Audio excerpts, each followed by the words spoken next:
So paano nga po pala magkabit ng ating crash guard? So tara, samahan niyo ako. Ito po yung ating nabili na crash guard sa online. Ayan po. Bali ito po yung grabing higpit. Sell din. So ito yung stock, itong may puti. Ayan, mas mahaba po yung binigay sa atin na free.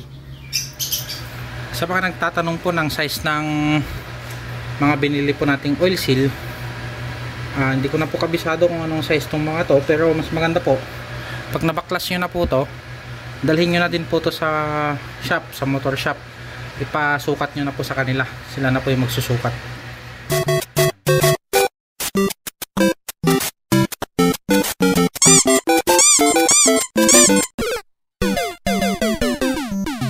So what's up guys, for this video bali magkakarga nga po pala tayo ng mga accessories nitong ating CB150X.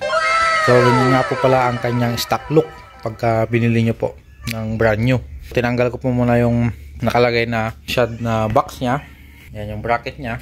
Ito po yung original nya na grab bar. So ganyan po yung magiging looks nya. Parang medyo kulang lang kasi yung katawan nya sa harap is bulky, tapos sa likod parang payat. Oh, no. Order na lang po tayo dito ng panibagong pang top box bracket na may kasama na rin na paglalagyan ng side pannier nya. A few inches later. Ngayon dumating na po yung in-order natin sa online, sa Lazada po. Galing pa po ng Isabela itong crash guard nya. So nabili po natin to ng 4,200 sa online. Yun po ngayon ang ating ikakabit sa ngayon. So yung crash guard nya, yung dito sa harap hanggang sa makina para may paglalagyan tayo ng ibang accessories. Ito po yung ating nabili na crash guard sa online. Ayan po. Bali ito po yung may kakabit natin sa side nya dito at saka sa harap. Ito naman po is dito sa kanyang makina. May kasama na din pong mga bolt. Ito. Ayan, bolt and nuts. Yan, ito mahaba para dito. Yan, so samahan nyo po kung ikabit natin yan.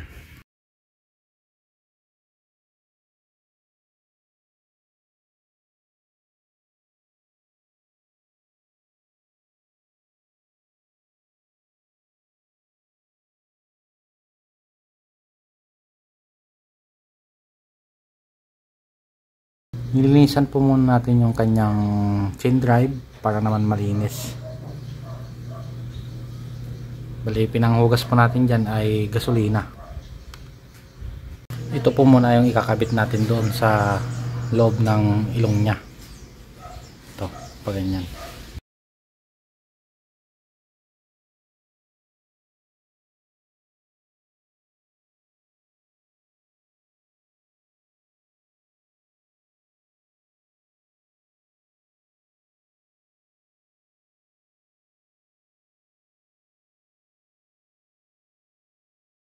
Ganito po yung gagamitin nating bolt and nuts.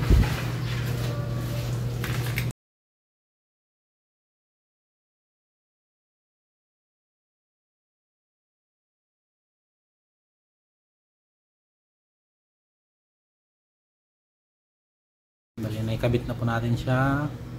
So susunod natin itong nasa pang gilid niya. Una, babaklasin po muna natin itong tornilyo na to.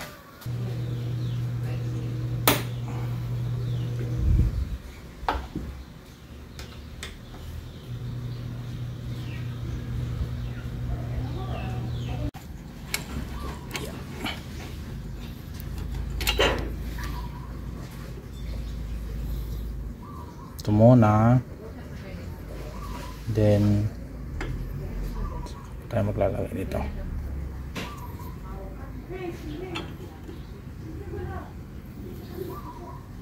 Ganyan para hindi siya magpipli ng maigi.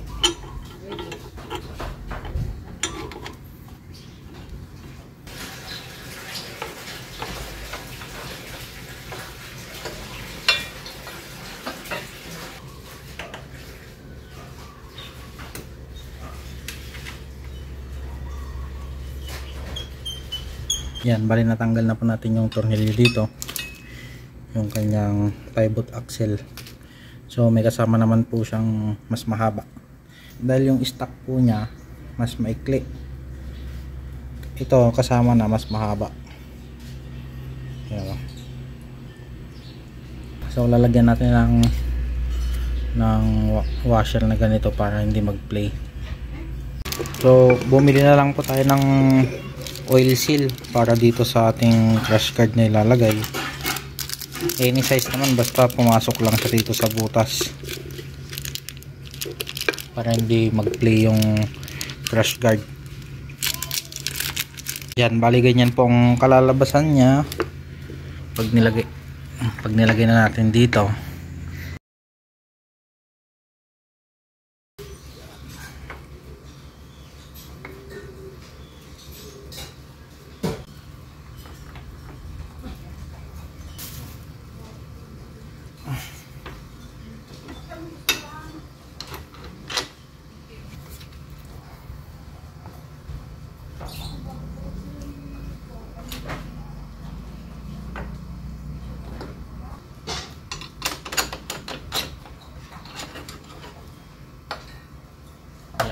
Yan, bali ito binalatan natin para pumasok dito. Muna pala. Tapos ito. Tapos ito.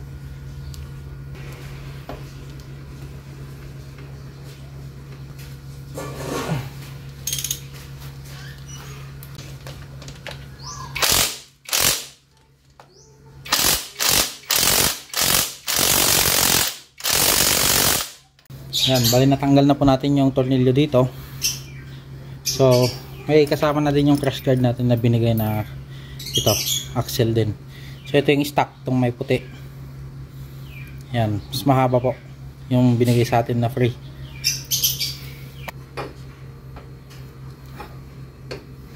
Ito muna tayo sa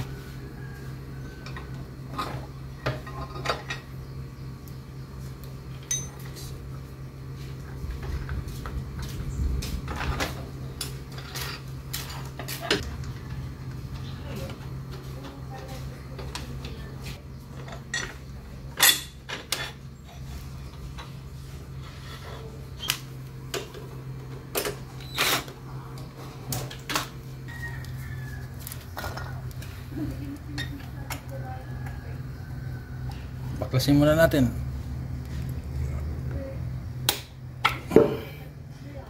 Grabing higpit.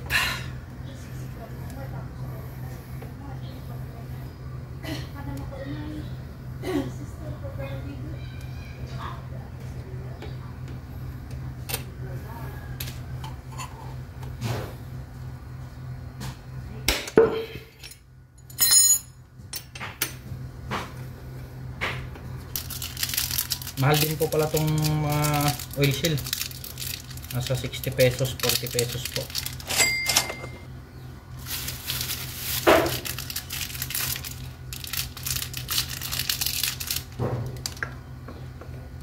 Ito po para hindi magbanggaan yung bakal sa bakal. At baka luluwag po yung ating tornilyo pag ganun.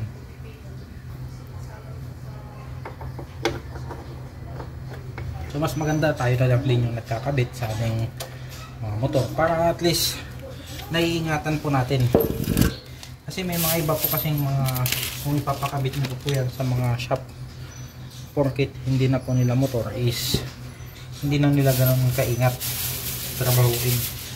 Okay lang kahit magkasigasan na. So mas maganda kung tayo na lang din po yung gumagawa.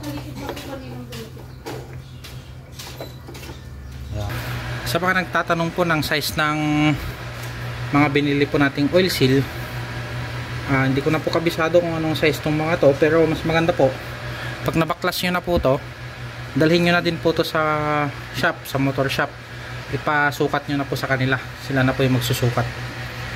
Yan. So kahit anong klase ng oil seal dyan, basta mag fit lang po siya. Dahil ang habol lang po natin dyan is yung spacer nya saka yung goma na magiging spacer nya.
Higpitan na po natin yung nandito.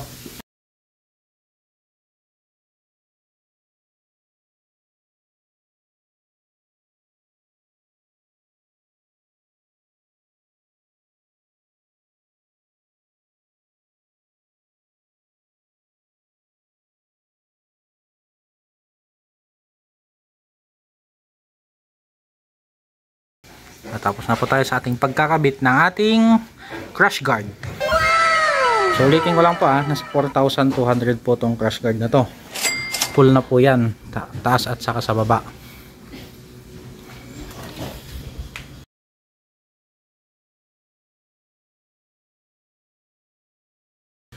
Siguro kukulayan na lang natin yung mga bolt niya ng black para hindi ganun kahalata.